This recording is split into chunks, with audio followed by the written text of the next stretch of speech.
51। अथर्वदेव कसी कसी को कसुजी के आंतरिक नगर स्थित दैवीय साधना संस्थान में भेजने के उतने विरोधी नहीं थे जितना उन्होंने कल्पना की थी।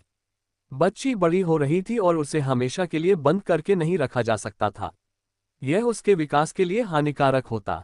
दैवीय साधना संस्थान, इसे पिछले विश्व की बालवाटिका कक्षाओं के समान माना जा सकता था। अथर्व, क्या इसका अर्थ यह है कि तुम सहमत हो? अथर्वदेव को सहमत होते देख कसुयु अपनी हैरानी नहीं छिपा सके। बेत की कुर्सी पर बैठे बूढ़े चेन ने भी विले ही सिर हिलाया। आजकल बाहरी नगर का वातावरण वास्तव में काफी खराब हो गया है। आत्मा शिशु संप्रदाय बेचैन हो रहा है और बाहरी नगर में अब शायद ही कोई आत्मिक संतान बची हो। उन्होंने साधारण बच्चों को भी निशाना बनाना शुरू कर दिया है। आंतरिक नगर वास्तव में बाहरी नगर की तुलना में बहुत अधिक सुरक्षित है और यद्यपि कसी कसी काफी छोटी है, उसकी आध्यात्मिक बुद्धि असाधारण रूप से ऊंची है। दैवीय पद्धति को जल्दी शुरू करना लाभकारी होगा। बूढ़े चेन बाहरी नगर में कुछ शांति का आनंद लेने के लिए हमेशा आंतरिक नगर से बाहर रहे थे, लेकिन अब उन्होंने अपनी राय खुलकर व्यक्त की। अथर्वदेव ने सुगंधा को बुलाया और अपने विचार साझा किए। स्वामी, आपके लिए निर्णय लेना ठीक है, लेकिन कसी कसी बहुत छोटी है। मैं अभी भी उसके बारे में काफी चिंतित हूँ। सुगंधा थोड़ी व्याकुल थी। आखिरकार कसी कसी केवल 2.5 साल की थी। चिंता मत करो अथर्व, दैवीय संस्थान में प्रवेश नहीं कर सकते, लेकिन मैं कर सकता हूँ। मैं उस पर नजर रखूंगा और उसकी सुरक्षा सुनिश्चित करूंगा, कसुयु ने सक्रिय रूप से कहा। चूंकि उन्होंने इसका सुझाव दिया था, इसलिए कसी कसी की सुरक्षा स्वाभाविक रूप से उनकी चिंता थी। कसी कसी दैवीय साधना संस्थान जा रही थी। पूरा परिवार व्यस्त होने लगा, यहाँ तक कि अथर्वदेव ने भी कुछ हद तक उदासी और व्याकुलता महसूस की। उन्होंने कसी कसी के लिए लकड़ी की एक किताबों की अलमारी बनाई जो छोटी और अत्यंत हल्की थी। ले जाने पर यह भारहीन महसूस होती थी। दूसरी ओर सुगंधा कसी कसी के लिए नए कपड़े सिलने में व्यस्त थी, जिसका इरादा उसे दैवीय संस्थान के लिए खूबसूरती से सजाना था ताकि वह वहां अपना सम्मान न खोए। 3 दिन बाद बूंदाबांदी हो रही थी, चारों ओर ठंडी हवा चल रही थी और शुरुआती वसंत अभी शुरू ही हुआ था, जिसमें अभी भी थोड़ी ठंड थी। कसुयु ने व्यक्तिगत रूप से कसुजी की गाड़ी बुलवाई और अथर्वदेव के साथ मिलकर उन्होंने कसी कसी को गाड़ी में चढ़ने में मदद की। नमस्ते माँ, दैवीय संस्थान में मेरे द्वारा कुछ लोगों को सबक सिखाने और गोल मटोल होकर वापस आने की प्रतीक्षा करना। कसी कसी अथर्वदेव द्वारा उसके लिए बनाई गई छोटी किताबों की अलमारी लिए हुए गाड़ी की खिड़की पर झुक गई और सुगंधा को विदा किया, जिसने अपने होंठ सिकोड़ लिए थे और अलग होने के लिए अनिच्छुक दिख रही थी। ये कसी कसी का अपनी मां को छोड़कर दूर यात्रा करने का पहला अवसर था। सुगंधा वास्तव में उसे जाने देने के लिए बहुत अनिच्छुक थी। जैसे ही गाड़ी के पहियों ने जमीन पर कीचड़ को कुचला और धीरे धीरे दूर चले गए, कसी कसी अपनी बड़ी आंखों में अपनी मां को छोटा होते देख अपने होंठ सिकोड़ लिए और जोर जोर से रोने लगी। अथर्वदेव ने उसे शांत करने के लिए पकड़ा, एक मीठी बेर की कैंडी निकाली और मां की याद में लड़की का रोना 3 सेकंड से भी कम समय में गायब हो गया। दादा चेन ने कहा था, जब कसी कसी दैवीय संस्थान जाए तो उसे अपनी रक्षा के लिए अपनी छोटी मुट्ठियों का उपयोग करना होगा ताकि कोई उससे परेशान न करे। कसी कसी ने मीठी बेर की कैंडी चाटते हुए गंभीरता से कहा, अपनी छोटी मुट्ठी भींच ली। उसकी आंखों में अभी भी बिना सूखे आंसू थे। अथर्वदेव मुस्कुराए और उसका सिर सहलाया। यदि कोई तुम्हें परेशान करे तो पिताजी को बताना याद रखना। पिताजी तर्क के साथ लोगों को समझाने में सबसे अच्छे हैं। ... कसी कसी को दैवीय संस्थान के प्रवेश द्वार पर छोड़ने के बाद अथर्वदेव को अंदर जाने से रोक दिया गया। उन्होंने कसुयु से कसी कसी की देखभाल करने के लिए कहा और फिर आंतरिक नगर में स्थित उस स्वतंत्र कार्यशाला में चले गए जिसे कसुयु ने उनके लिए व्यवस्थित किया था। सुविधा अच्छी तरह से सुसज्जित थी और अथर्वदेव दिन के दौरान वहां काम कर सकते थे। पाठशाला के बाद दैवीय संस्थान से कसी कसी को ले सकते थे। स्वतंत्र कार्यशाला बड़ी नहीं थी, आखिरकार आंतरिक नगर में जगह सोने के वजन के बराबर कीमती थी। कसुयु ने जिस कार्यशाला की व्यवस्था की थी वह एक छोटे आंगन वाला एक प्रवेश द्वार का घर था और खाली समय में युद्ध कला का अभ्यास करने के लिए पत्थर के वजन और लकड़ी के खंभों से सुसज्जित था। अगले दिनों में अथर्वदेव के दिन कुछ हद तक नियमित हो गए। सुबह कसी कसी को दैवीय संस्थान भेजना, दिन के दौरान आंतरिक नगर कार्यशाला में काम करना और युद्ध कला का अभ्यास करना, और शाम को कसी कसी को घर ले जाने के लिए दैवीय संस्थान से लेना। बेशक बीच बीच में अथर्वदेव अभी भी प्यारा बेल मुखौटा पहनते, चौड़ी किनारी वाली टोपी लगाते और आत्मा शिशु संप्रदाय से खजाने का शिकार करने के लिए ठंडे बरसाती मौसम में बाहर जाते। इसके अलावा अथर्वदेव ने गुप्त रूप से सी मुंबई की स्थिति पर ध्यान देना और पूछताछ करना शुरू कर दिया। 2 महीने से अधिक समय से खुद को बंद कर रखा है। सी परिवार के निवास के गहरे कमरों में रह रहा है। ऐसा लगता है कि वह गंभीर रूप से घायल है। कार्यशाला के भीतर अथर्वदेव ने एक नक्काशी चाकू पकड़ा हुआ था जो उन्हें मिली लकड़ी पर काम कर रहे थे, जिसके छीलन चारों ओर गिर रहे थे, फर्श पर उड़ती बर्फ की तरह बिखरे हुए थे। तैयार पुर्जे को उठाते हुए उन्होंने अपनी आंखें बंद की और कुछ देर के लिए लक्ष्य साधा, इससे पहले कि वे संतुष्ट होते और सामान समेटते। सी मुंबई के घर के अंदर रहने से अथर्वदेव को कोई जल्दी नहीं थी, क्योंकि शिकार करना पूरी तरह धैर्य के बारे में था। सी मुंबई को मारने के लिए सी परिवार के निवास में घुसना। अथर्वदेव इतने मूर्ख नहीं थे कि ऐसे आत्मघाती कार्य में शामिल हों।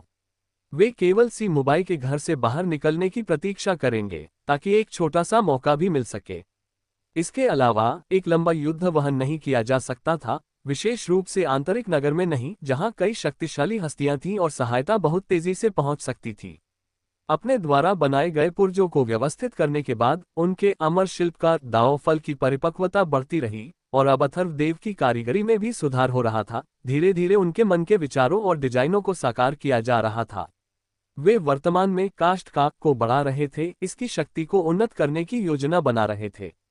अथर्वदेव एक नए तंत्र बोधि रक्त आंसू का भी अध्ययन कर रहे थे, लेकिन कठिनाई बहुत अधिक थी और इसमें अधिक समय लगेगा, क्योंकि आवश्यक मुख्य सामग्री रक्तमांस लाल नामक एक कीमती देवदार था, जिसे एक प्रकार की आध्यात्मिक लकड़ी कहा जाता था और उसे ढूंढना आसान नहीं था। अथर्वदेव ने बाजार में एक आदेश दिया, एक पुराने परिचित से उसे खोजने के लिए कहा। परिचित प्रति तोला एक स्वर्ण पत्र की कीमत पर आदेश लेने के लिए सहमत हो गया, लेकिन इसे ढूंढना अभी भी भाग्य पर निर्भर था। आंतरिक नगर नानमिंग गली। एक एकांत कार्यशाला में अथर्वदेव फर्श पर पालथी मारकर बैठे थे और प्रत्येक श्वास और प्रश्वास के साथ उनके चारों ओर लकड़ी के छीलन ज्वार की तरह बह रहे थे, फर्श पर झाड़ू की तरह साफ होकर दीवार के सहारे जमा हो रहे थे। उनके सीने में ऐसा लग रहा था मानो एक प्राचीन घंटा टकरा रहा हो, बिना रुके एक दूर की आवाज के साथ गूंज रहा हो।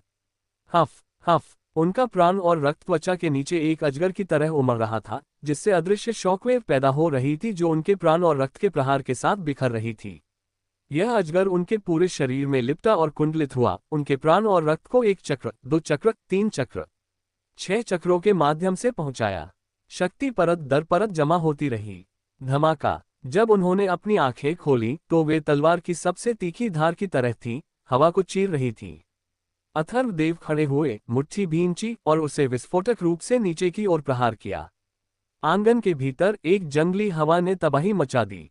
इसके भीतर से एक श्वेत व्याघ्र गरजता हुआ प्रतीत हुआ, रूप, आत्मा और इरादे में मूर्त, आसपास से कुछ देवत्व इकट्ठा करते हुए, और एक श्वेत व्याघ्र प्रेत बनाया जो आधा मीटर से अधिक आगे बढ़ा, फिर बिखर गया।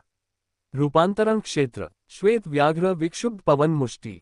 उन्होंने अंततः रूपांतरण कौशल के साथ एक युद्ध तकनीक में महारत हासिल कर ली थी। अथर्वदेव ने अपनी मुट्ठी नीचे की, उनकी आंखें चमक रही थीं। उन्होंने गंदी हवा बाहर निकाली, उनका प्राण और रक्त पीछे हट गया और उनके शरीर से पसीना भाप बनकर निकल रहा था। प्राण और रक्त के 6 बदलाव, रक्त विनिमय पूर्णता। लेकिन ये केवल मध्यम श्रेणी की 6 बदलाव वाली रक्त विनिमय पद्धति की पूर्णता है। अथर्वदेव इससे पूरी तरह संतुष्ट नहीं थे, उन्हें 9 बदलाव वाली रक्त विनिमय तकनीक की आवश्यकता थी। दावफल अमर शिल्पकार स्तर 3 10% गजराज वज्र स्तर 2 20% शुद्ध हृदय स्तर 1 7%। उन्होंने दावफल पर एक नजर डाली।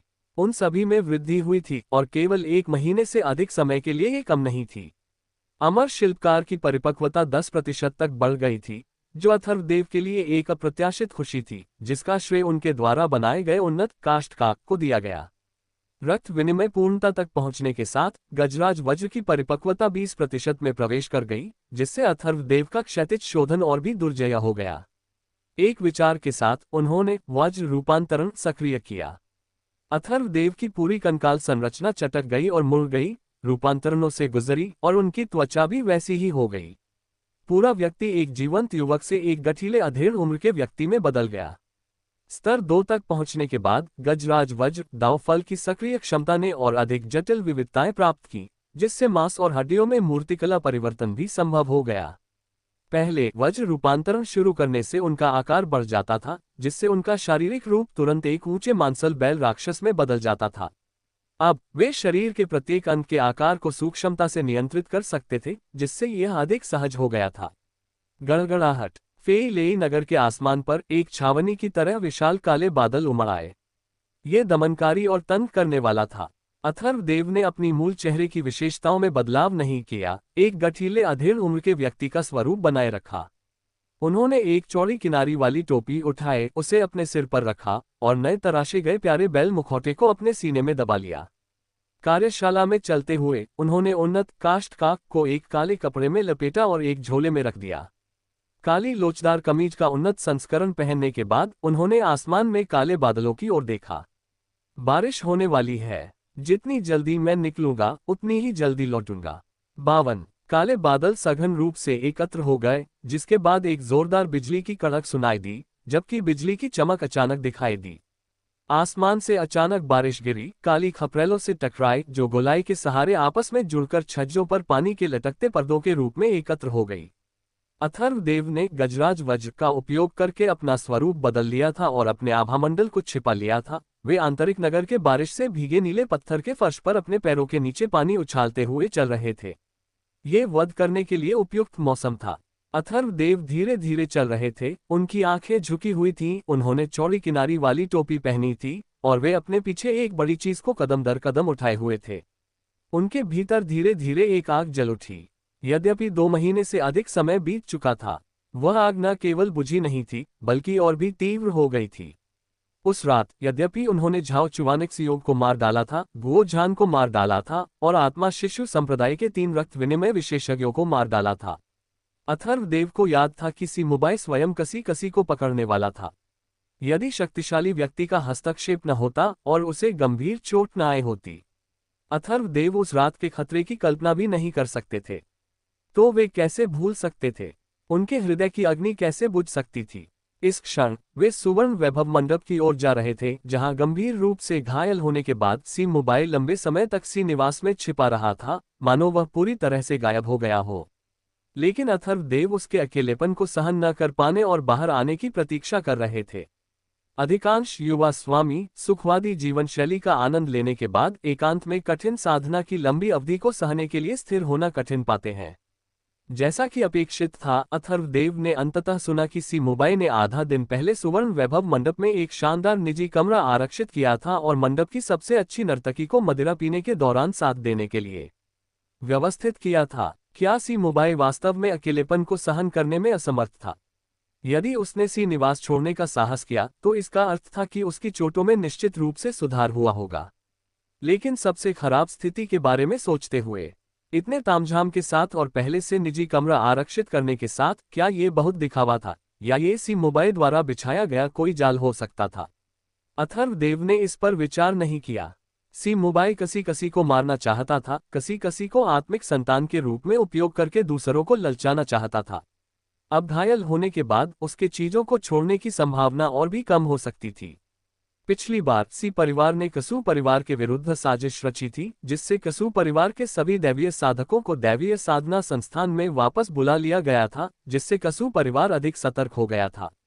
सी परिवार के लिए अपनी पुरानी चालें दोहराना कठिन होगा, जिसका अर्थ था कि बाहरी नगर के कसू आंगन में बहुत कम सुरक्षा के साथ रहना दैवीय साधना संस्थान में प्रवेश करने की तुलना में कहीं अधिक खतरनाक था। दैवीय साधना संस्थान ने चिंताओं के बिना कम से कम अल्पकालिक सुरक्षा प्रदान की थी। यदि आत्मा शिशु संप्रदाय पूरी तरह से बाहर निकल आता तो ये खतरनाक होता। तब तक अथर्वदेव निश्चित रूप से कसी कसी को सुरक्षित स्थान पर ले जाने का अवसर ढूंढ लेते। देवत्व के सक्रिय पोषण के अलावा कसी कसी को दैवीय साधना संस्थान में भेजने का यह एक और कारण था, और इस प्रकार अथर्वदेव अपने हाथ स्वतंत्र कर सकते थे। भले ही यह सी मुबाई द्वारा स्वयं को चारे के रूप में रखकर बिछाया गया एक जाल हो, वे फिर भी कोशिश करेंगे। यदि सी मुबाई द्वारा कोई जाल बिछाया गया होता, अथर्वदेव को लगा कि वह शायद बैल राक्षस के लिए तैयार नहीं किया गया होगा। बैल राक्षस के पास शायद इतनी योग्यता नहीं थी कि वह एक दैवीय साधक को जाल बिछाने के लिए स्वयं को चारे के रूप में उपयोग करने के लिए मजबूर कर सके। यह शायद उस दैवीय साधक के लिए था जिसने सी मुबाई को घायल किया था। यदि ऐसा था तो और भी अच्छा, मछली पकड़ने के लिए पानी को मथना अथर्वदेव को सबसे अच्छा लगता था। चाहे जो भी हो, पहले सी मुबाई को मारने का अवसर चूक जाने के बाद अब जब सी मुबाई घर से बाहर निकला था तो यह अथर्वदेव का एकमात्र मौका था। चाहे वह जानबूझकर दिया गया अवसर हो या न हो, अथर्वदेव कोशिश करना चाहते थे। Dot dot dot dot dot dot सुवर्ण वैभव मंडप की सुरक्षा पिछली बार की तुलना में कहीं अधिक औपचारिक थी जब उन्होंने लेई चुनलान को मारा था, जिसमें अस्थि शोधन योद्धाओं से बना एक गश्ती दल था, जिनकी कमर पर चाकू थे। उनका प्राण और रक्त एक विशाल जाल की तरह आपस में जुड़ा हुआ था। हालांकि अथर्वदेव, जिनके पास अब एक मजबूत सुप्त गजराज श्वास छिपाने की क्षमता थी, ने लगभग पूरी तरह से अपनी उपस्थिति मिटा दी थी। अपने प्राण और रक्त को इस हद तक छिपा लिया था कि वे लगभग एक मृत व्यक्ति की तरह लग रहे थे। एक साधारण व्यक्ति के रूप में सुवर्ण वैभव मंडप में प्रवेश करते हुए अथर्वदेव ने मुख्य कक्ष में एक स्थान ग्रहण किया और कुछ मदिरा और व्यंजन मंगवाए। सुवर्ण वैभव मंडप अपनी 3 विशिष्टताओं के लिए प्रसिद्ध था, इसकी मदिरा, व्यंजन और नर्तकी। अथर्वदेव के पास अब पर्याप्त धन था, उन्हें खर्च करने में कोई आपत्ति नहीं थी और मदिरा और व्यंजन जल्द ही परोस दिए गए। सी मुबाई शायद अभी तक नहीं पहुंचा था। जल्दी प्रवेश करने से उन्हें बेहतर तैयारी और व्यवस्था करने का अवसर मिला। खाते और पीते हुए अथर्वदेव शांत और संयमित थे। अचानक एक ठंडी हवा आई और एक धूसर वस्त्र पहने बूढ़े व्यक्ति ने अथर्वदेव के सामने वाला आसन ग्रहण किया। नौजवान, अकेले पीना बहुत अकेलापन भरा लगता है, क्या तुम इस बूढ़े आदमी के साथ कुछ घूंट पियोगे? बूढ़े आदमी ने मुस्कान के साथ कहा। अथर्वदेव की पलकें थोड़ी उठी और वे क्षण भर के लिए स्तब्ध रह गए। जब से उन्होंने युद्ध कला का प्रशिक्षण लिया था, अथर्वदेव की स्मृति अत्यंत तीव्र हो गई थी और इस बूढ़े आदमी का चेहरा कुछ परिचित लग रहा था। उन्होंने इसे पहले देखा था। उन्हें याद आया कि जब उन्होंने पहली बार शुद्ध हृदय का दाव फल प्राप्त किया था और सड़क पर किसी के देखने का अनुभव किया था, तब उन्होंने इस बूढ़े आदमी को अपने पास एक बड़े सिर वाले छोटे लड़के के साथ देखा था जिसकी नच की तरह चोटियां बनी थीं। हालांकि वह बड़े सिर वाला छोटा लड़का वहां नहीं था, फिर भी अथर्वदेव को उस बूढ़े आदमी का चेहरा धुंधला सा याद आ रहा था। देखे जाने की वह भावना और आज की मुठभेड़ संयोग। अथर्वदेव की उंगलियां उनके मदिरा के प्याले पर जोर से कस गईं। फिर उन्होंने शांति से बूढ़े आदमी के साथ पीना जारी रखा। वृद्ध महोदय, कुछ व्यंजन लीजिए, अथर्वदेव ने गर्मजोशी से हाथ हिलाकर कहा। नौजवान, मुझे तुमसे मिलने पहले आना चाहिए था। पिछली बार मैंने उस क्रुद्ध रुदन नगर प्रेत को रोककर तुम्हारी मदद की थी और गलती से निशाना बन गया था। जिस व्यक्ति ने मुझे निशाना बनाया था उसे मारने के लिए मैं नगर के बाहर एक रहस्यमय मंदिर में गया था। दुर्भाग्य से मैंने उससे मारा नहीं, केवल अपंग कर दिया और एक पुनर्जीवित मंदिर देवता के साथ कुछ समय के लिए उलझ गया। बूढ़े आदमी ने अपना प्याला नीचे रखा, मुस्कुराया, सिर के वाले सुअर के मांस का एक टुकड़ा उठाया और बोला, रहस्यमय मंदिर, मंदिर देवता, पेशेवर शब्द अथर्वदेव को समझ नहीं आए, लेकिन इसने अथर्वदेव के हृदय को सिकुड़ने से नहीं रोका। ये बूढ़ा व्यक्ति क्या वही दैवीय साधक था जिसने उस दिन अपनी चाल चली थी? नौजवान, मैं स्वीकार करता हूं कि मैंने पहली नजर में तुम्हें पहचानने में गलती की। तुम्हारी प्राण और रक्त साधना को छिपाने की गुप्त तकनीक कुछ प्रभावशाली है। हालांकि इस चूक के लिए इस बूढ़े को दोष न देना, क्योंकि अवलोकन कौशल देवत्व को प्रकट करता है, प्राण और रक्त को नहीं। वृद्ध अपने आप में बुदबुदाया। अचानक उनकी गहरी और भेदने वाली दृष्टि अथर्वदेव पर टिकी। श्वास छिपाना और अस्थि शोधन, अचानक हमला वास्तव में कुछ बुद्धिहीन युद्ध कलाकारों को नष्ट करने के लिए प्रभावी हो सकता है, फिर भी एक महान नायक बनने के लिए, इस नगर की बुराई को मिटाने के लिए ये पर्याप्त से बहुत दूर है। अभी चले जाओ नौजवान, आज का चारा बहुत महत्वपूर्ण है, यहाँ तक कि तुम्हारी गुप्त तकनीक की रक्त विनिमय विशेषज्ञ शक्ति के साथ भी तुम इसे पकड़ने में असमर्थ हो। इस मामले के समाप्त होने के बाद मैं तुम्हें खोजने आऊंगा और तुम्हें एक अवसर प्रदान करूंगा। जहां तक इस नगर की बात है जो ढहने की कगार पर है, जिसे सफाई की आवश्यकता है उसे साफ किया जाएगा, जिसे जाना चाहिए वह चला जाएगा। बोलने के बाद बूढ़ा फिर से चुप हो गया, चुपचाप अपनी मदिरा पीता रहा। अथर्वदेव का हृदय ऐसे धड़क रहा था जैसे नगाड़ा बज रहा हो। वरिष्ठ, ये सी मुबाई मेरी बेटी को मारना चाहता है, मैं केवल उसकी रक्षा करना चाहता हूँ। अथर्वदेव की आवाज कर्कश थी जब उन्होंने गंभीरता से कहा। उनके शब्दों का अर्थ था, वे गंदे पानी में मछली पकड़ना चाहते थे, सी मुबाई को मारने का इरादा रखते थे। ये सुनकर बूढ़े की आंखें उठी और वह मुस्कुराने लगा। क्या तुम जानते हो कि इस बूढ़े आदमी द्वारा किसे अपंग किया गया था? अथर्वदेव ने अपना सिर धीरे से हिलाया। बूढ़ा जोर से हंसा, अपनी मदिरा का एक घूंट लिया और रहस्यमय तरीके से फुसफुसाया। सी परिवार का वह पुराना व्यक्ति जिसने दैवीय नींव बनाई थी, वरिष्ठ वीर है, मैं विदा लेता हूँ। किसी और दिन कनिष्ठ विनाश में वरिष्ठ के सम्मान की प्रतीक्षा करेगा। अथर्वदेव निर्णायक रूप से खड़े हुए, अपनी मुट्ठियां जोड़ी और चले गए। बूढ़े ने अथर्वदेव की पीछे हटती आकृति को देखा, जो एक विशाल काले कपड़े को ले जा रही थी, बिना किसी हिचकिचाहट के चली गई और अपनी दाढ़ी सहलाते हुए हंसा। सीखने योग्य बालक। Dot dot dot dot dot dot स्वर्ग से मूसलाधार बारिश बरस रही थी। आंतरिक नगर की गलियों और कूचों में अथर्वदेव स्तब्ध और स्थिर खड़े थे। खंभों की तरह बारिश गिर रही थी, मानो हजारों तीर मानव दुनिया में चल रहे हों। वे सी परिवार के प्रतीक वाली एक शानदार गाड़ी को सुवर्ण वैभव मंडप के सामने धीरे धीरे रुकते हुए देख रहे थे। पीले चेहरे वाले सी मुबाई को दो नारी मार्ग योद्धाओं द्वारा मंडप में ले जाते हुए देख रहे थे, जिनका प्राण और रक्त उनके शरीर के बाहर लगभग साकार हो गया था। अथर्वदेव के भाव ठंडे थे। रहस्यमय वृद्ध ने अथर्वदेव को बताया था कि उसने सी परिवार की दैवीय नींव को अपंग कर दिया था। सी परिवार के लिए आसमान गिर गया था। अब सी मुबाई के चारे के रूप में कार्य करने के साथ किसे ललचाया जा रहा था? शायद वे शक्तियां जो सी परिवार को निगलना चाहती थीं। संक्षेप में, रहस्यमय वृद्ध ने उन्हें पहले ही चेतावनी दे दी थी कि यह मछली पकड़ने और दावत का सत्र ऐसी चीज नहीं थी जिसमें वे हस्तक्षेप कर सकें। अपंग करना मारना नहीं है, जिसका अर्थ है सी मुबाई के चारे के रूप में होने के साथ शायद सी परिवार की दैवीय नींव इसके पीछे हो सकती है, जो सी परिवार की समस्याओं को सुलझाने के लिए अपनी मृत्यु से पहले एक अंतिम युद्ध की योजना बना रही हो। तो क्या इसकी बहुत अधिक संभावना है कि दैवीय नींव का युद्ध होगा? दैवीय नींव का युद्ध वास्तव में परेशानी भरा है। हालांकि मैं दैवीय नींव से युद्ध करने नहीं जा रहा हूं। तूफान और हवा, साजिशों और षड्यंत्रों को अनदेखा करो। मैं केवल सी मुबाई में रुचि रखता हूं। अथर्वदेव ने धीरे से फुसफुसाया। वह रहस्यमय वृद्ध कौन है? क्या वह संभवतः आत्मा शिशु संप्रदाय का एक शक्तिशाली व्यक्ति हो सकता है? सबसे अधिक संभावना है कि नहीं, तो वह या तो शाही दरबार से होना चाहिए या दैवीय संप्रदाय से कोई। हालांकि चाहे किसी भी पक्ष का शक्तिशाली व्यक्ति हो, उसने कहा कि मेरी साधना केवल अस्थि शोधन की बड़ी उपलब्धि तक पहुंची है। यह दर्शाता है कि वह गजराज वज्र की श्वास छिपाने की क्षमता को नहीं देख सका, इसलिए इस चारे का मैं अभी भी एक निवाला ले सकता हूं।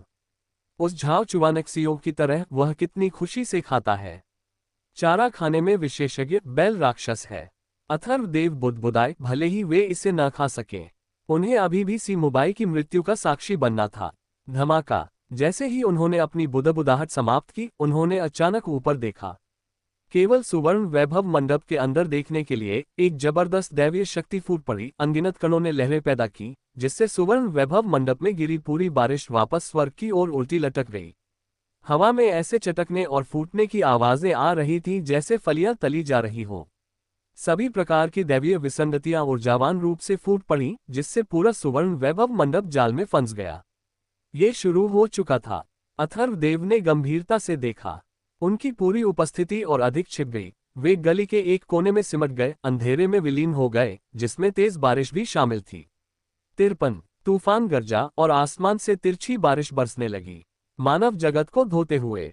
सुवर्ण वैभव मंडप का पूरा हिस्सा बारिश के पर्दे में लिपटा हुआ लग रहा था। बारिश के पानी की मार के नीचे अनगिनत धुंध के साथ खिल रहा था। ऊपर के मंडप और छतरियां हवा में बेतहाशा नाच रही थीं। मूसलाधार बारिश से उत्पन्न गरजती धाराओं के बीच मुड़ते हुए ड्रैगन की तरह फड़फड़ाते और नाचते हुए सी मुबाई का रंग पीला पड़ गया था। उसका चेहरा ऐसा लग रहा था मानो वह रोने की कगार पर हो, जैसे कि कोई दुखी युवा मालकिन जो जरा सा छूने पर हताशा में फूट फूट कर रोने लगे। वह उस लटके हुए मंडप में बैठ गया जो उसके लिए पहले से ही आरक्षित था। फेई लेई के 3 युवा स्वामियों में से एक के रूप में उसे अतीत में पहले से आरक्षित करने की आवश्यकता नहीं थी, लेकिन जब से वह एक रहस्यमय साधक द्वारा गंभीर रूप से घायल किया गया था, जिसने उसका देवत्व छीन लिया था, साथ ही यह समाचार भी था कि उसके परिवार के कुलपति शेनजी गंभीर रूप से घायल थे और उनकी दैवीय नींव लगभग चकनाचूर हो गई थी। अब उसे सुवर्ण वैभव मंडप में जाने के लिए समय से पहले आरक्षण करना पड़ता है। कोयले के चूल्हे ने पानी उबाला, जो जोर जोर से बुलबुले छोड़ रहा था। उसने पात्र में प्रीमियम वसंत चाय डाली और भुनी हुई सूखी पत्तियां तुरंत फूलों की तरह हरी आभा के साथ खिल गईं। चाय की तेज सुगंध हवा के झोंकों और भाप के साथ मिलकर मंडप में चारों ओर फैल गई। सी मुबाई की आंखें झुकी हुई थीं, यहाँ तक कि कुछ हद तक क्रूर भी थी। वो जान मर चुका था। उसे भारी झटका लगा था, उसका देवत्व गिर गया था, नदी जैसी साधना क्षेत्र से नीचे गिर गया था। यह उसे क्रोध और शोक दोनों से भर देता था। लेकिन ये बात उसे सबसे ज्यादा परेशान नहीं कर रही थी। मानो मुसीबतें मूसलाधार बारिश के साथ आए हों, उसके परिवार के कुलपति शेनजी को उसके हत्यारे का पीछा करते समय गंभीर चोटें आईं। उनका बाहरी नगर के रहस्यमय मंदिर तक पीछा किया, जिसके परिणामस्वरूप उनकी दैवीय नींव लगभग नष्ट हो गई, जिससे वे लगभग अपंग हो गए। यदि कुलपति ने अपने शेष जीवन के लिए अपनी दैवीय नींव की शक्ति का उपयोग करने से परहेज किया, तो वे कुछ और वर्षों तक जीवित रह सकते हैं और फेई लेई के विभिन्न घरों पर अपनी विस्मयकारी उपस्थिति बनाए रख सकते हैं। लेकिन एक बार जब वे इसका उपयोग करते हैं, तो मृत्यु निश्चित थी। सबसे बुरी बात यह थी कि कुलपति की क्षतिग्रस्त दैवीय नींव की खबर किसी तरह पूरे फेई लेई नगर में फैल गई थी। यांग परिवार, कसू परिवार, आन परिवार, सरकारी कार्यालय, उनमें से हर कोई सी परिवार पर नजर गड़ाए हुए था, जो जल्द ही कुलपति शेनजी की सुरक्षा खोने वाला था, मानो वे स्वादिष्ट भुने हुए और सुगंधित चर्बीयुक्त मांस के टुकड़े को देख रहे हों। मुझ पर प्रहार करने वाला दैवीय साधक 4 शाही स्तरों का रोष राजकुमार संभवतः फेई लेई नगर का नहीं हो सकता। वे निश्चित रूप से दैवीय संप्रदाय से होंगे। तिथियों के अनुसार दैवीय संप्रदाय 1 वर्ष में आत्मिक संतानों की भर्ती के लिए किसी को भेजेगा। हालांकि आत्मा शिशु संप्रदाय और रहस्यमय मंदिर में बदलाव, दैवीय संप्रदाय ने निश्चित रूप से कुछ गौर किया होगा। उनके लिए समय से पहले किसी को भेजना अनुचित नहीं है। आखिरकार फेई लेई नगर सिर्फ एक छोटा शहर है। मैंने जिस क्रोध रुदन नगर प्रेत दैवीय पद्धति की साधना की है, वह फेई लेई नगर में पहले से ही सबसे अच्छी है। फिर भी ये केवल 9 ज्योतिर्मय स्तर पर है, 4 शाही स्तरों की तुलना में बहुत ही निम्न, बहुत बहुत निम्न। सी मुबाई ने क्रोध में अपनी मुठ्ठियां भींची, लेकिन आंसू अनियंत्रित होकर उसके गालों पर बहने लगे। एक समय था जब उसने झाओ चुवानक्सियों को चारे के रूप में कार्य करने के लिए मजबूर किया था, ताकि बैल राक्षस को ललचाया जा सके। लेकिन अब, जैसे कि कर्म का चक्र पूरा हो गया हो, उसे भी चारा बनने के लिए मजबूर किया जा रहा था। इस क्षण सी मुबाई को समझ में आने लगा कि झाओ चुवानक्सियों कैसा महसूस करता था। चारा होने के नाते आपको किसी भी समय खाया जा सकता है। अपने ही जीवन को हुक पर लटकाने की वह भावना, जीवन और मृत्यु के किनारे पर मंडराने की, वास्तव में किसी के मन की स्थिति और वीरता की परीक्षा लेती है। सी मुबाई ने खुद को शांत करने के लिए मजबूर किया, लेकिन जैसे ही उसने चाय का कटोरा उठाया जिसे सुंदर नर्तकी ने व्यक्तिगत रूप से उसके लिए डाला था, उसकी उंगलियां बेतहाशा कांपने लगीं, जो उसके मन की स्थिति को उजागर कर रही थीं। पर्दे उठे और फिर गिर गए, उठते और गिरते रहे, लेकिन जब वे एक बार फिर उठे, सुवर्ण वैभव मंडप के चारों ओर अचानक मुखौटा पहने एक के बाद एक आकृतियां दिखाई दी, मानो वे शून्य से प्रकट हुई हों। उनके शरीर से देवत्व के शक्तिशाली विस्फोट फूट पड़े। वहां तलवार की रोशनी थी जो किसी को चिंतन से भर देती थी, बुद्ध से निकलने वाली क्रोधित दहाड़ें और सुनहरे कवच वाले वज्रों की तरह ठंडी उपस्थिति। उन्होंने हर तरह के मुखौटे पहने थे, बाघ, तेंदुआ, बकरी। शायद यह उस कुख्यात बैल राक्षस द्वारा शुरू किया गया चलन था जिसने अपना प्यारा बैल मुखौटा पहना था। अब फेई लेई नगर में जो लोग गुप्त रूप से अपराध करते थे, वे मुखौटा पहनने के आदी हो गए थे। सी मुबाई ने इन लोगों की ओर देखा और उसके हाथों का कांपना बंद हो गया। उसके भाव हंसी और आंसुओं के मिश्रण थे। कसू हिली, आन रुओजू, यान काहे, यह मत सोचो कि सिर्फ इसलिए कि तुमने मुखौटे पहने हैं मैं नहीं जानता कि तुम कौन हो।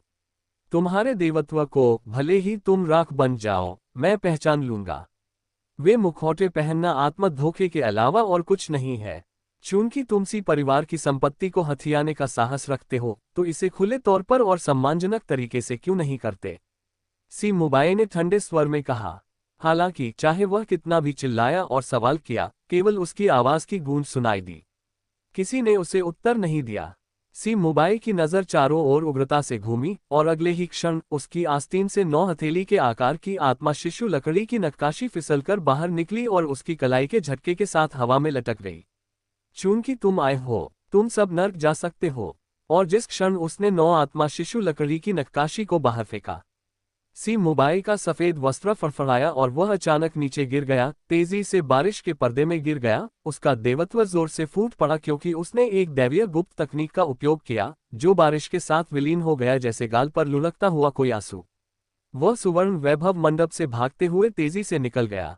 उस क्षण सी मुबाई के मन में केवल एक ही विचार था, भागो, यहाँ तक कि चारे को भी खुद को बचाने की कोशिश करनी चाहिए। वह उन 2 नारी मार्ग योद्धाओं और 9 आत्मा शिशु प्रेतों को उन्हें उलझाए रखने देगा। उसे बस भागने के लिए जी जान से लड़ना था।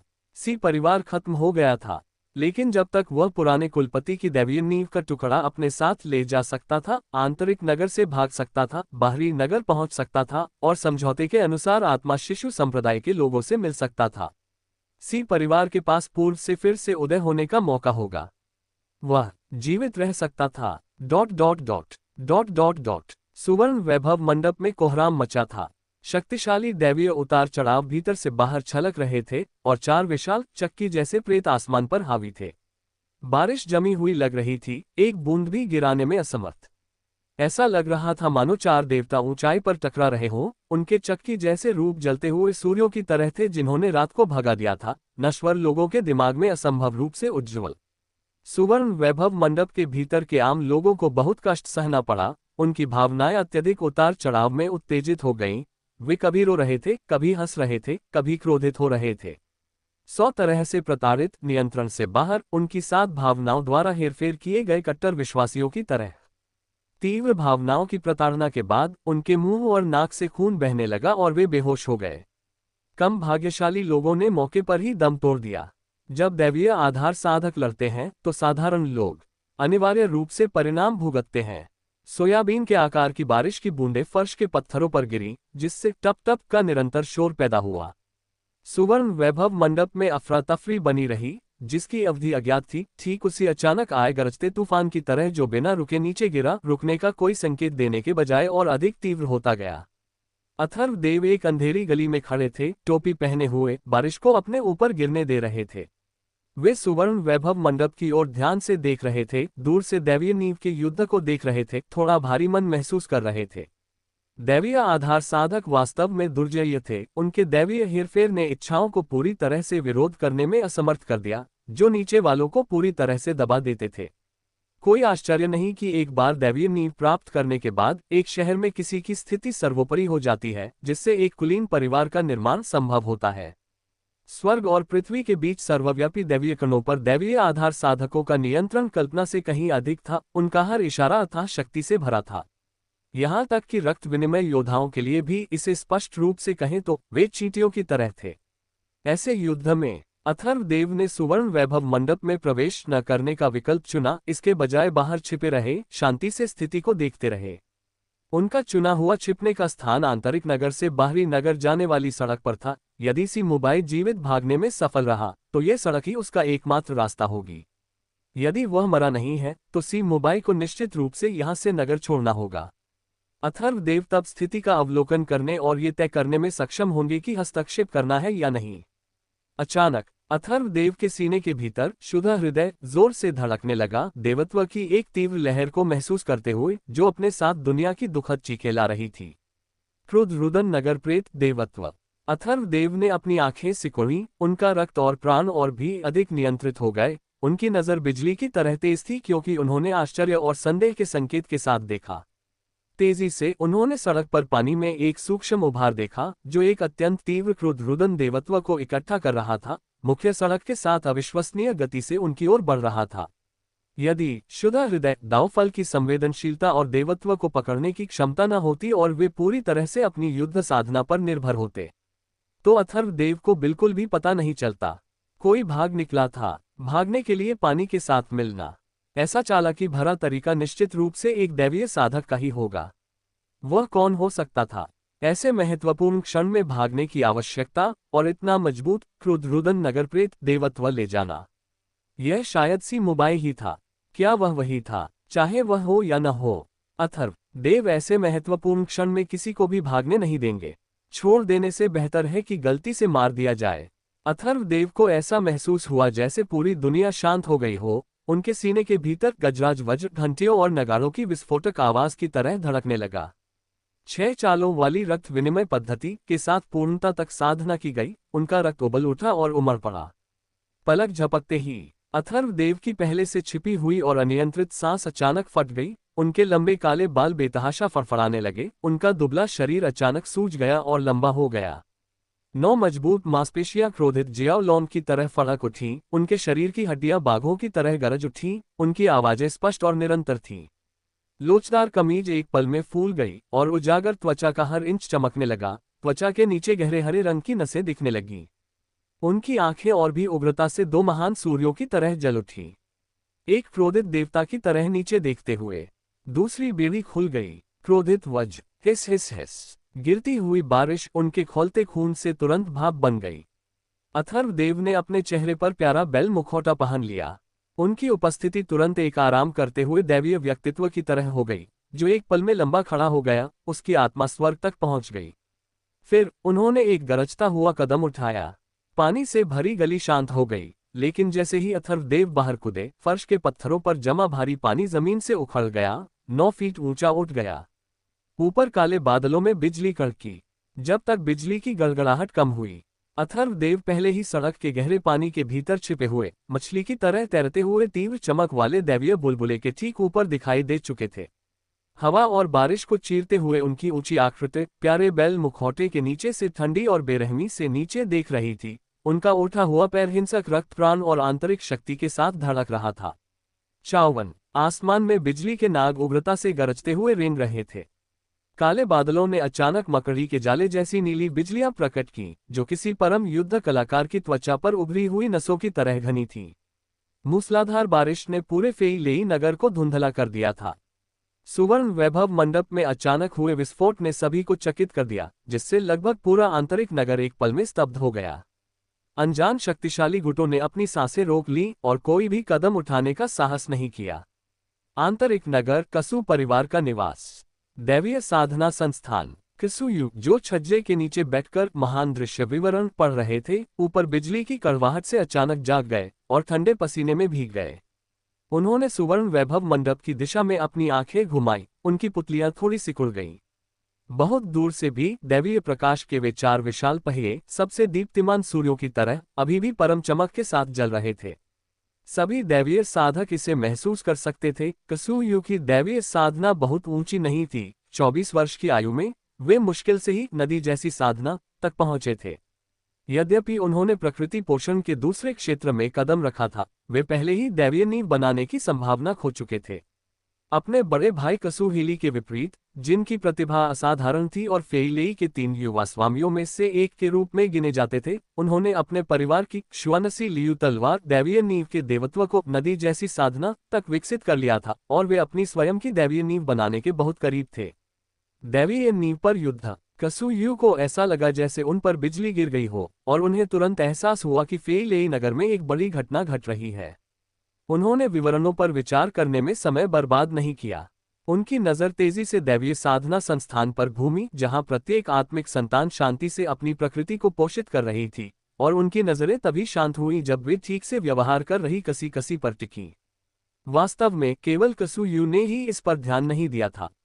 दैवीय साधना संस्थान के भीतर कसु परिवार की एक बूढ़ी औरत धीरे धीरे पास आए। वह आत्मिक संतानों को निर्देश देने के लिए जिम्मेदार थी, एक नदी जैसी साधना वाली अभ्यासकर्ता, जो एक दुर्जय शक्ति थी। अह्यु, दैवीय साधना संस्थान का मुख्य द्वार बंद कर दो। किसी को भी अंदर आने की अनुमति नहीं है। वापस आने के बाद बच्चों की सुरक्षा के लिए मेरे साथ यही रहो। बूढ़ी औरत ने गंभीरता से आदेश दिया, अपनी पक्षी के सिर वाली छड़ी को पकड़ते हुए। उसका चेहरा पुराने पेड़ की छाल जैसा झुर्रीदार था। कसुयु ने जल्दी से सहमति में सिर हिलाया। पता नहीं अथर्व कार्यशाला में क्या कर रहा होगा। मुझे आशा है कि वह वहीं रहेगा और जिज्ञासा के वश में होकर उत्तेजना की तलाश में बाहर नहीं निकलेगा। दैवीय आधार साधक की लड़ाई की एक छोटी सी लहर भी अस्थि शोधन युद्ध कलाकार को मारने के लिए पर्याप्त है, जिसमें जीवित रहने की कोई आशा नहीं होती। कसुयु ने अपने दिल की चिंता को दबाते हुए सिर हिलाया। कसी कसी, अपने कसुयु चाचा के पास आओ, उन्होंने कसी कसी को हाथ हिलाकर बुलाया। कसी कसी आज्ञाकारी रूप से कसुयु के पास दौड़कर आए, लेकिन कसी कसी के ठीक पीछे एक बड़े सिर वाला लड़का भी पीछे पीछे आया। चीजी, जल्दी आओ, कसुयु चाचा के पीछे रहो और हम सुरक्षित रहेंगे। कसी कसी ने अपनी गर्दन तानकर हाथ हिलाया। कसुयु ने कसी कसी के पीछे आ रहे उस बड़े सिर वाले लड़के पर नजर डाली, जिसके बाल नच की तरह चोटियों में बंधे थे। उस दृश्य ने उन्हें दोबारा देखने के लिए मजबूर कर दिया। आया मोमो, ये किसकी आत्मिक संतान है? कसुयू ने पूछे बिना नहीं रह सके। अपनी छड़ी हाथ में लिए हुए आयामोमो ने नच वाली चोटियों वाले लड़के पर नजर डाली और ठंडी हंसी हंसी। एक परिचित ने उसे हमें सौंपा है। Dot dot dot dot dot dot धमाका। उनकी महत्वपूर्ण ऊर्जा एक ज्याओशे सांप की तरह अपनी दोमुही जीभ बाहर निकालते हुए चारों ओर फैल गई। अथर्वदेव ने शंकु के आकार की टोपी पहनी थी और एक प्यारे बैल मुखौटे के पीछे छिपे थे। उनकी आंखें क्रोध से चमक रही थीं।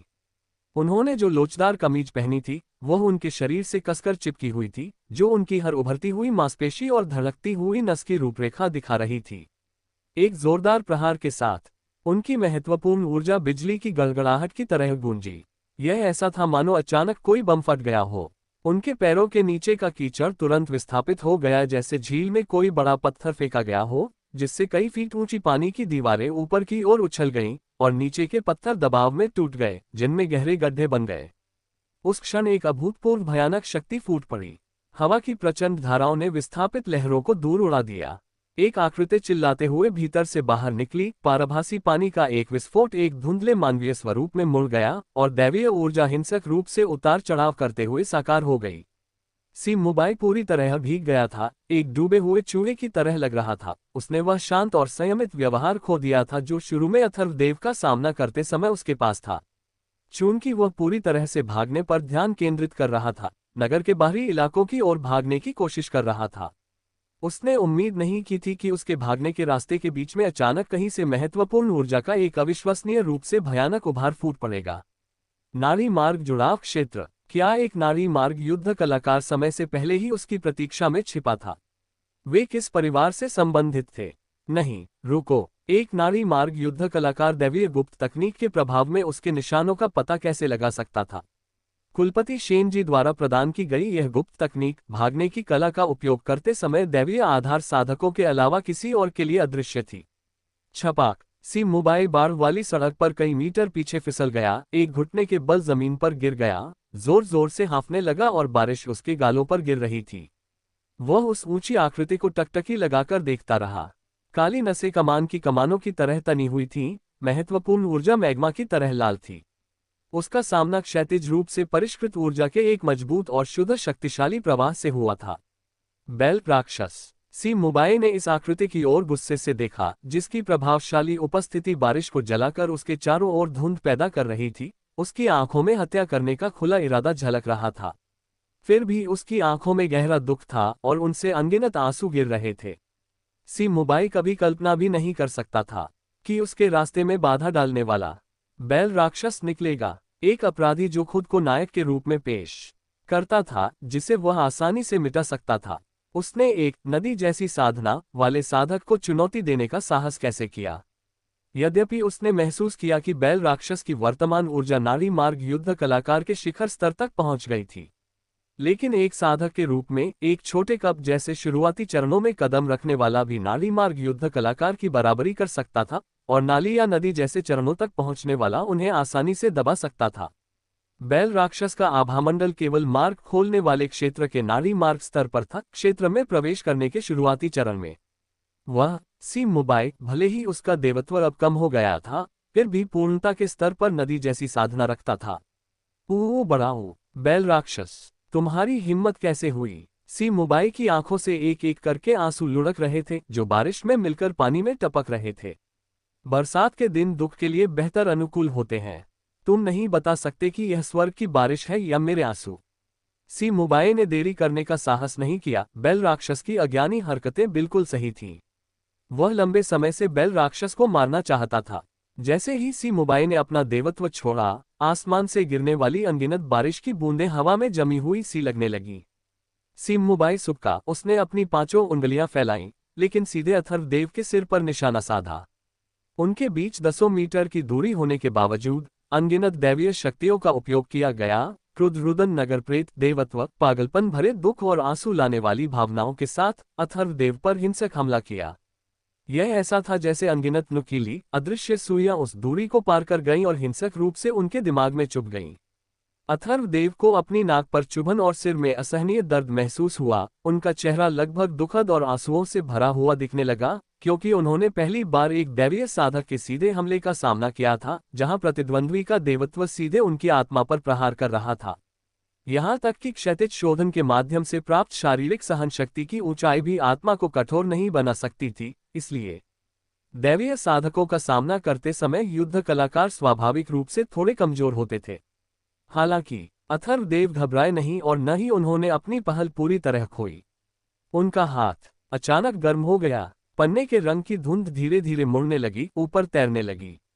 एक पल में जैसे भारी बारिश मीठी ओस से मिलती है। उनके दिमाग में चुभने वाला आध्यात्मिक दर्द एक पल में गायब हो गया, एक वेल की तरह निगल लिया गया और सारा उनके हाथ में चला गया। दैवीय शक्तियों का प्रोटोटाइप, अमर कार्यकर्ता, सहस्त्र विश्लेषक हाथ। उनका पूरा हाथ उस क्षण लगभग ऐसा महसूस हुआ जैसे वह अब उनका अपना नहीं रहा। भयानक देवत्व लगभग अनियंत्रित था। भीतर रहने वाला रोष देवत्व तुरंत दबा दिया गया, लेकिन क्योंकि अवशोषित देवत्व की मात्रा बहुत अधिक थी, इसे एक ही बार में परिष्कृत और रूपांतरित करना काफी कठिन लग रहा था। उनके हाथ की मांसपेशियों, हड्डियों और मांस ने फटने वाले दर्द को सहा। उनका पूरा हाथ यहां तक कि अपनी मर्जी से काम करता हुआ लग रहा था, जो काफी अजीब था। लेकिन इसने अथर्वदेव की आध्यात्मिक पीड़ा को कम कर दिया। उतना ही पर्याप्त था। अथर्वदेव की आंखें तेजी से केंद्रित हुई जब उन्होंने अपने शरीर के साथ जोर से नीचे की ओर दबाया, थोड़ा आगे की ओर झुके जैसे कि वह अपने दांत दिखाता हुआ एक चितकबरा श्वेत व्याघ्र हो। उन्होंने अपना पैर पटका और फर्श का पत्थर कांप गया। उनके पैर के तलवे के चारों ओर उबलता पानी फूट पड़ा। वो पानी एक रेंगते हुए सांप की तरह उनके गोटे पैर के साथ ऊपर की ओर लिपट गया। क्रोधित वज्र अवस्था की उछाल वाली शक्ति पर भरोसा करते हुए अथर्वदेव ने अनगिनत गिरती बारिश की बूंदों को चकनाचूर कर दिया और बाहर निकल गए। जब उनका शरीर फिर से जमीन पर उतरा तो वे पहले ही कई दसियों मीटर की दूरी तय कर चुके थे। सी मोबाई के सामने प्रकट हुए, जो अभी भी देवत्व छोड़ने के लिए अपनी उंगलियां फैलाए हुए था, और अथर्वदेव के गठीले शरीर पर बारिश के पानी से बने अनगिनत छोटे प्रेत, जैसे कि वे नर्क से रेंगकर बाहर आए हों और बारिश के साथ विलीन हो गए हों, अथर्वदेव की बाहों, जांघों, अंगों, सिर पर चिपकते हुए जोर जोर से रो रहे थे। वे रो रहे थे और उन्हें काट रहे थे। अथर्वदेव के प्यारे बैल मुखौटे के नीचे कोई भाव नहीं था। उनकी हथेली पीपल के पत्ते जितनी चौड़ी, उंगलियां चंबुल की तरह मुड़ी हुई। रूपांतरण क्षेत्र, युद्ध कला, श्वेत व्याघ्र, विक्षुब्ध पवन मुष्टि। उनका पूरा शरीर बांधने वाली शक्ति के साथ गूंज उठा। उनका प्राण और रक्त उनके रोम छिद्रों से फुहार की तरह निकलने लगा। अथर्वदेव के शरीर पर चिपके हुए अनगिनत छोटे प्रेत तुरंत धुंध में बदल गए, और वह धुंध अथर्वदेव के मुके के साथ विक्षुब्ध पवन गरज उठी और आपस में मिलकर एक शानदार श्वेत व्याघ्र के रूप में धुंधली हो गई। सी मोबाई अत्यधिक भयभीत हो गया। उसने उम्मीद नहीं की थी कि एक साधारण बैल राक्षस, एक युद्ध कलाकार, न केवल उसके दैवीय उकसावे से अप्रभावित रहेगा बल्कि रूपांतरण क्षेत्र युद्ध तकनीक को भी निष्पादित करने में सक्षम होगा। ये कैसा राक्षस था? विकास बहुत तेज था, है ना? उसने अभी अस्थि शोधन पूरा किया था, फिर दोबारा देखे जाने पर रक्त विनिमय, और अब वह वास्तव में नाड़ी मार्ग जुड़ाव क्षेत्र तक पहुंच गया था और रूपांतरण क्षेत्र युद्ध तकनीक में महारत हासिल कर ली थी।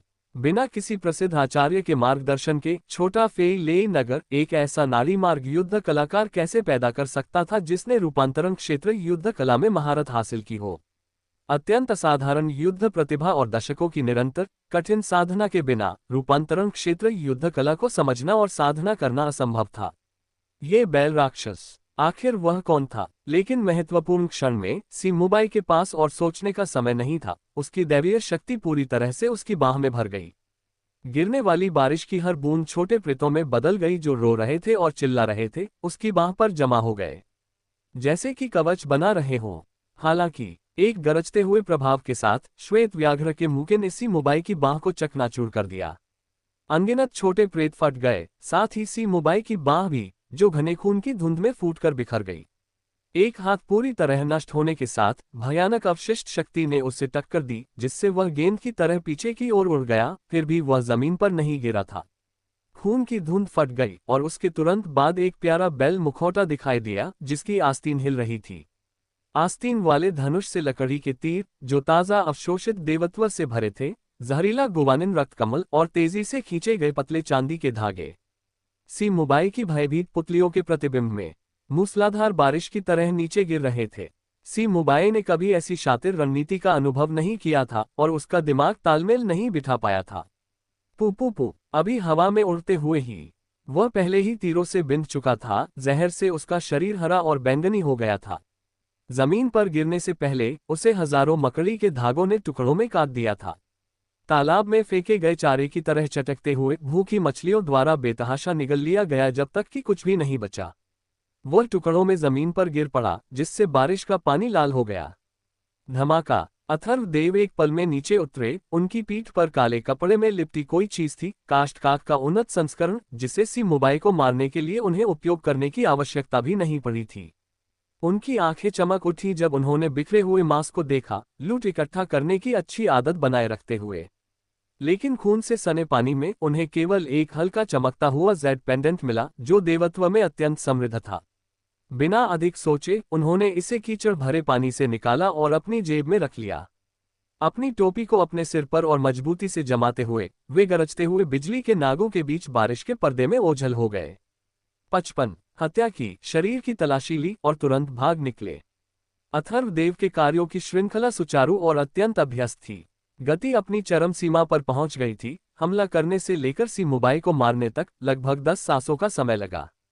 लेकिन वह संक्षिप्त मुठभेड़ बहुत ही जोखिम भरी थी। यदि अथर्वदेव अपनी आत्मा पर सी मुबाई की दैवीय पद्धति के प्रहार को सहने में सक्षम न होते तो शायद वे स्वयं मृत पड़े होते। अथर्वदेव को केवल एक ही बात का पछतावा था कि सी मुबाई के शरीर पर मूल्यवान वस्तुएं अधिक नहीं थीं। उन्होंने कल्पना की थी कि उन्हें दैवीय साधना पद्धतियां, श्रेष्ठ आंतरिक शक्ति तकनीकें आदि मिलेंगी, लेकिन वहां कुछ भी नहीं था, यहां तक कि एक स्वर्ण पत्र भी नहीं। तर्कहीन। एक कुलीन परिवार के गौरवशाली वंशज को बाहर घूमते समय ऐसा नहीं दिखना चाहिए था। धमाका। अथर्वदेव ने अपने तत्व, प्राण और आत्मा को समेटा, उनका पैर जमीन पर जोर से लगा और जमा हुआ पानी बारिश की दीवार की तरह फट गया, जबकि उनका शरीर पहले ही गोली की तरह निकल चुका था। सुप्त गजराज को भी अंतिम सीमा तक धकेला गया था, मानो उन्होंने मानव जगत से अपना अस्तित्व पूरी तरह मिटा दिया हो। रुको। सुवर्ण वैभव मंडप से विस्फोटक दहाड़ गूंजी। 3 आकृतियां स्तब्ध और क्रोधित होकर बारिश के पर्दे को चीरते हुए तेज गति से उनके पीछे भागी, बारिश के पर्दे को तुरंत छिन्न भिन्न कर दिया। शक्तिशाली दैवीय इरादा ऊपर से गुजरा जिसने स्वर्ग और पृथ्वी को निगल लिया, हवा और बारिश को हिला दिया। वे प्रत्येक बाघ, तेंदुए और बकरी के मुखौटे पहने हुए थे। बारिश के नीचे वे अत्यंत क्रूर दिखाई दे रहे थे। शक्तिशाली दैवीय इरादा उनके चारों ओर आपस में जुड़ा हुआ था, मानो उनके शरीर के चारों ओर एक नदी जैसी विस्मयकारी उपस्थिति बन रही हो। अथर्वदेव ने अपनी टोपी नीचे खींच ली, आधे शब्द से भी कोई प्रतिक्रिया नहीं दी। एक छाया की तरह वे प्रचंड तूफान में दीवार के कोने कोने में तेजी से चले। टप टप टप टप। उनके कदम अविश्वसनीय रूप से हल्के थे, इतने कि जमीन पर पड़ने वाला हर कदम पानी में लहर तक नहीं पैदा कर रहा था। फिर भी इसके बावजूद अथर्वदेव ने महसूस किया कि वे 3 आकृतियां करीब आ रही थीं। और इतना ही नहीं, बाहरी नगर की दिशा से एक झुलसाने वाली और भयानक दैवीय आभा भी दबाव डाल रही थी। वे एक विशिष्ट प्रकाशस्तंभ की तरह थे जिसे छिपाया नहीं जा सकता था। भले ही वे सुप्त गजराज के श्वास छिपाने के कौशल को अंतिम सीमा तक ले गए हों, मैं हमेशा उजागर रहा हूं। यहां तक कि सुप्त गजराज की श्वास गोपनीयता भी मुझे बाहर नहीं निकाल सकती। अथर्वदेव ने तुरंत उस जेड पेंडेंट के बारे में सोचा जो उन्होंने शव से प्राप्त किया था। निश्चित रूप से वह जेड पेंडेंट ही रहा होगा जिसने उनके ठिकाने को उजागर कर दिया था, और ये लोग वास्तव में सी मुबाई के शव को छोड़कर सीधे उनकी ओर चले आए थे। इसने निस्संदेह एक संकेत भेजा। वह जेड पेंडेंट निश्चित रूप से मूल्यवान होना चाहिए। ... उस क्षण पूरा बरसाती आसमान पूरी तरह विकृत लग रहा था। थप। एक कदम के साथ उनका शरीर बारिश के पर्दे में जोर से एक बड़ा घेरा बनाकर घूमा। उनके सामने जमा हुआ पानी पानी की दीवार की तरह उछला, सब कुछ जमा हुआ सा लगा। हा हा हा हा, ये बैल राक्षस है ना? हा हा हा, बुरा नहीं है। एक आकृति जिसने हंसती हुई लड़की का मुखौटा पहना था, अपनी पीठ पर एक लंबा भाला लिए हुए थी, उसने अपने सिर के ऊपर बारिश के पर्दे को ऐसे अलग किया मानो वह छाता हो।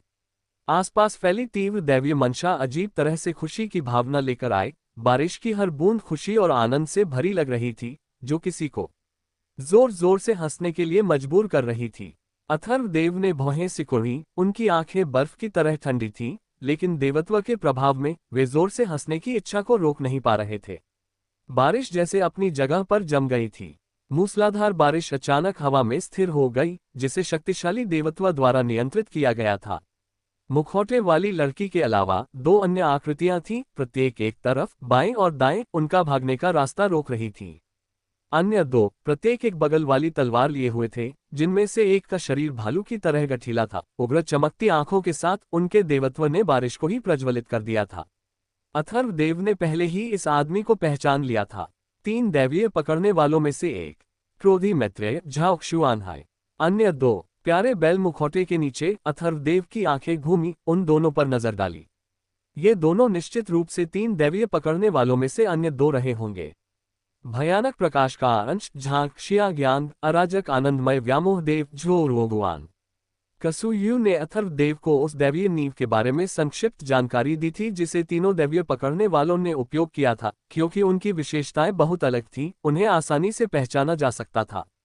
क्रोधी मैत्रेय भयानक प्रकाश का अंश, अराजक आनंदमय व्यामोह देव। तीनों दैवीय नींवों का क्रम शाही दरबार की दैवीय पद्धतियों द्वारा सिखाया गया था।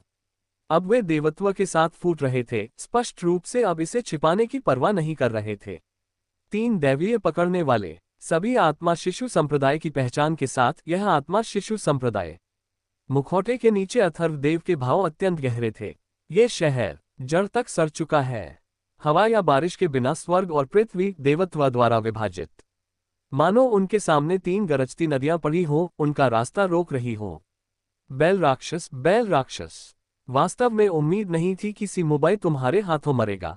फेई लेई के 3 युवा स्वामी हा इतनी बुरी तरह मरे, टुकड़ों में कटे हुए, अनगिनत मांस के लोथड़ों में विभाजित। हा बहुत अच्छा किया।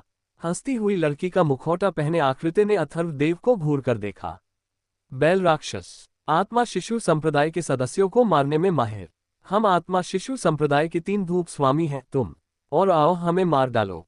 क्रोधित लड़के का मुखौटा पहने गठीली आकृति झाओ क्षुआनहाय ने ठंडे स्वर में उपहास किया और उकसाया। एक अन्य आकृति ने, जिसने भयभीत लड़के का मुखौटा पहना था, चुप रहकर अपना सिर ऊपर की ओर झुकाया और दूर देखा। बाघ, तेंदुए और बकरियां सब आ गए। 6 दैवीय साधक, सभी नदी जैसी साधना वाले कद के। अचानक ऐसा लगा जैसे 6 लंबी नदियों ने आसपास के क्षेत्र को घेर लिया हो। वे एक दूसरे के आमने सामने थे और इस क्षण बैल राक्षस उनकी चिंता से बाहर लग रहा था। 6 दैवीय साधकों के लिए बैल राक्षस जैसा एक साधारण युद्ध कलाकार हाथ के एक झटके से मिटाया जा सकता था। सिमुबाई के मरने का कारण शायद ये था कि वह पहले से ही घायल था और जल्दी में भागने की कोशिश के अलावा उसे बीच रास्ते में घात लगाकर हमला झेलना पड़ा और छिपे हुए हथियारों से वह घायल हो गया और सीधे बैल राक्षस द्वारा मारा गया। लेकिन वे ऐसे नहीं होंगे, ऐसा उनका अपने आप पर पूर्ण विश्वास था। क्षुआनसी लियू तलवार हृदय को झकझोरने वाली और मजबूत, चिंतित सपनों के सोमो। कसु परिवार, यान परिवार और आन परिवार। कसु हिली आन रुओजू, तुम और सिमुबाई सभी फेई लेई के 3 युवा स्वामी हो, अपने अच्छे भाई के खिलाफ प्रहार करने के लिए इतने उत्सुक हो। क्या तुम्हें शर्म महसूस नहीं होती? ... यद्यपि अथर्वदेव ने गजराज वज्र को उजागर किया था, उनका आभामंडल नाड़ी मार्ग युद्ध कलाकार के करीब था, लेकिन 6 लोगों की प्रबल दैवीय उपस्थिति के नीचे ये सारहीन लग रहा था। इस क्षण उन्हें अनदेखा किया जा रहा था। यद्यपि वे कुख्यात रूप से डरावने बैल राक्षस थे, लेकिन स्पष्ट रूप से इन लोगों ने उन्हें ऊंचा नहीं माना। वह बढ़िया था। अथर्वदेव को उनकी अनदेखी पसंद आई, क्योंकि वे स्पष्ट रूप से एक गतिरोध में थे, और जो कोई भी उनके हाथ में सिमुबाई के जेड पेंडेंट को छीनने के लिए पहले उन पर वार करेगा, वह निश्चित रूप से गतिरोध के वर्तमान संतुलन को तोड़ देगा। हालांकि उन्हें प्रतिबंधित होने की यह भावना पसंद नहीं आई। उन्होंने अपनी उंगलियां भींची, जेड पेंडेंट को पकड़ लिया। उनके मन में वे हिचकिचा रहे थे कि इस जेड पेंडेंट को छोड़ दे या नहीं, क्योंकि जब तक वे इस जेड पेंडेंट को ले जा रहे थे, वे निश्चित रूप से खोज लिए जाते और भागने में असमर्थ होते। जैसे ही अथर्वदेव गहराई से विचार कर रहे थे, उनके सीने के भीतर शुद्ध हृदय दाव फल अचानक जोर जोर से धड़कने लगा, मानो वह उनके सीने से बाहर निकलना चाहता हो। अथर्वदेव चौंक गए, फिर महसूस किया कि शुद्ध हृदय में इतने लंबे समय तक पोषित तत्व, प्राण और आत्मा शक्तिशाली रूप से फूट पड़े और जेड पेंडेंट में जबरन घुस गए। जेड पेंडेंट के भीतर की दैवीय आभा तुरंत गायब हो गई और पूरा जेड पेंडेंट भी सीधे अथर्वदेव के हाथ से ओझल हो गया। इस पल सिर्फ अथर्वदेव ही नहीं, यहां तक कि गतिरोध में खड़े 6 लोग भी बहुत चकित थे। उनकी नजरें एक ही समय में बैल राक्षस पर टिक गईं, फिर भी वे सी मोबाइल के जेड पेंडेंट की आभा को महसूस करने में पूरी तरह असमर्थ थे। ब्रह्मांड जेड चला गया, पुराने स्वामी सी के दैवीय नीवंश की आभा भी हवा में गायब हो गई। कई लोगों के मुखौटों के नीचे के भाव नाटकीय रूप से बदल गए। बैल राक्षस, तुमने क्या किया है? इस क्षण उन्होंने अंततः अपना ध्यान वापस अथर्वदेव पर केंद्रित किया। एक दैवीय आधार साधक का दैवीय नीवंश उनके लिए दैवीय नींव को समझने, दैवीय नींव को छूने की कुंजी थी। यह एक जबरदस्त अवसर था और इस बार सी परिवार को निशाना बनाने वाले विभिन्न परिवारों का लक्ष्य भी यही था। पुराने स्वामी सी क्षतिग्रस्त दैवीय नींव के साथ मरने से पहले सी परिवार की विरासत को जारी रखने के लिए निश्चित रूप से दैवीय नींव के अंश वितरित करेंगे और दैवीय नींव अंश प्राप्त करने वाला सी परिवार का सी मोबाइल होता, जो दैवीय नींव बनाने के लिए सबसे होनहार युवा वंशज था। अथर्वदेव के प्यारे बैल मुखौटे के नीचे उनके होठों के कोने थोड़े मुड़ गए। दैवीय नींव अंश की आभा गायब हो गई, अर्थात स्थान का पता गायब हो गया। उन्होंने अचानक उस बड़ी चीज को जमीन पर जोर से पटक दिया जिसे वे भारी रूप से धो रहे थे, जिससे गंदा जमा हुआ पानी ऊपर की ओर उछल गया। गठीला शरीर, जियाओ लॉन की तरह उग्र जीवन शक्ति, विशाल नसें कंपन करती और गरजती हुई। अथर्वदेव ने उन दैवीय साधकों पर नजर डाली जिन्होंने स्पष्ट रूप से उन्हें गंभीरता से नहीं लिया था। सज्जनों, मुझे आपको एक बड़ा आश्चर्य देने की अनुमति दें। विस्फोट की कला को महसूस करें। अथर्वदेव ने अपनी आवाज नीची की, जो गहरी और पागलपन से भरी थी। काला कपड़ा खुला, अथर्वदेव ने अकेले ही मुतुया के उस उन्नत संस्करण को संभाला, लेकिन देखा कि उसका गोल बैरल श्रेष्ठ काली लकड़ी से बना था, जिसमें 5 गहरे रंग की धातु की नलियां थीं। उसका पेट अंगूठे के आकार के मुतुया से भरा हुआ था, जो करीने से व्यवस्थित थे। बैल राक्षस की बाहों की विशाल नसें कांप उठी, उनका पूरा शरीर जीवन शक्ति और आंतरिक शक्ति से भर गया, जिसे पागलों की तरह उस ऊंचे विचित्र उपकरण में डाल दिया गया जो उनकी ओर लक्षित था। तुम्हारे पास देवत्व है, मेरे पास मारक क्षमता है। अमर शिल्पकार नमो गेटलिंग मुतुया। सज्जनों,